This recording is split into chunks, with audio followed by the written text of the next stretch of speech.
Um, Week of June 6th.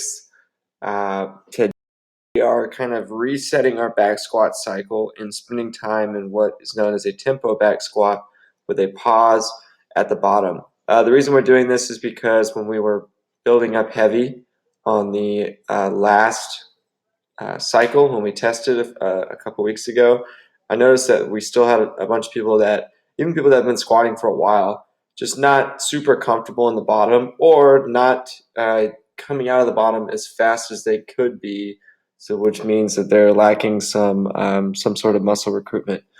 So this is to kind of address those needs. We've also thrown in some pulling work throughout the week. You'll see different kind of bent over or horizontal pulling work to kind of act as an accessory movement to all the pushing we've been doing lately. So after you're squatting, we're doing some conditioning every 5 minutes for 20 minutes. So 4 sets of a 400-meter run, 10 chest to bar pull-ups, 10 to 15 ring dips, or a 400-meter run and then 3 to 5 muscle-ups. The goal here is to go pretty fast on the 400, so I'd say 90 to 95%, and then bang out everything as quick as you can. Good reps, so you might have to break it up just a bit. Tomorrow we are going to be building on clean and jerk again. This is what we did last week, except we have more set. It's not 8 sets; it's actually 10. There are more sets than last week. So the goal last week was just to kind of get acclimated to the movement, just the clean and jerk after we've been doing all the complex work. And this week is just to more test it if you've been keeping up with the cycle, or just to kind of build up something heavy to kind of test your limits, but still keep it nice and sharp. Then every 90 seconds for 15 minutes. So that'd be 10 sets of 5 touch and go power cleans, and these should be heavy for touch and go, but they should all be unbroken. And then 6 to 10 burpees over the barbell. If you know burpees really eat your lunch, maybe you're going to be doing 6 burpees. If you can kind of push it and stay more aerobic with them, then we're going to try and go for 10.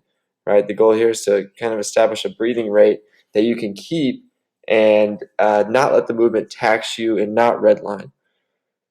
Wednesday, more bench pressing, 2 to 3 reps this week. Last week was 3 to 4. We're still keeping that 3-0-x1 tempo, so that's very important. Then a weighted pull-up cluster. So we've been doing 2 to 3 weighted pull-ups for those of you actually doing the weighted pull-ups. This is a cluster, so you should be able to go a little bit heavier because you do have a little bit of a gap between each rep, 10 seconds. We'll say 5 to 10 seconds. Or negative pull-ups, so the same thing with a cluster. That third one is that you want to get that one into the parentheses, you want to get that third rep in, but if not, no big deal. So it's still kind of like 2 to 3 reps. Then barbell good mornings. We've really been trying to tax the hamstrings in other ways besides deadlifting since we finished our deadlift cycle, so this is a good way. Barbell good mornings is one of my favorite. Then partnering up just a row. So last week we did rows every 5 on the every 5-minute mark. This week we're going to be partnering. So the goal here is to be going a little bit quicker than 5 minutes. So we're decreasing our rest time, but most importantly, trying to stay consistent. And when we say consistent, trying to get right on the money as far as your pace for 500 meters, keeping your stroke rate a little lower for some of you. Thursday, rear foot elevated split squats. These are great as we're resetting our back squat cycle. These are going to be a great way to address any indiscrepancies between legs, especially at a slow tempo, right? If you haven't done this before, they can tear you up in a good way. And then some single arm dumbbell press work. So we've got some single stuff, leg and arm work on Thursday, which I love personally, so make sure you're here on Thursday. Then 4 sets with a 3-minute running clock, 400-meter run, and then max reps dumbbell burpees.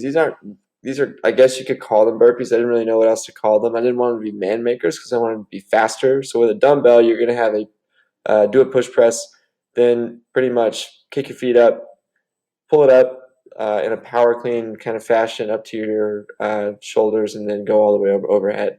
So pretty much laying down with the dumbbells in a push-up position, finishing with the dumbbells in an overhead position.